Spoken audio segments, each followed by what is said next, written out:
Right now, Houston ISD employees and parents are urging the new school board to resist a state takeover. This comes one day after a judge temporarily blocked the move, arguing that getting rid of the elected school board would disenfranchise voters.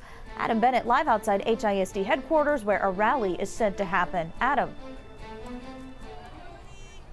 Yeah, so that rally is just minutes away from taking place. You can see a number of the teachers, the support staff, also parents lining up here behind the podium. Tonight is the last meeting for the old school board. Next week, the 4 new trustees that voters elected in November, they will be sworn into office. Now, the day after that November election, that's when Texas Education Commissioner Mike Morath announced plans to temporarily replace the school board and the superintendent with an appointed board of managers. He blamed repeated low performance of Wheatley High School as well as misconduct among the board members. But the district sued.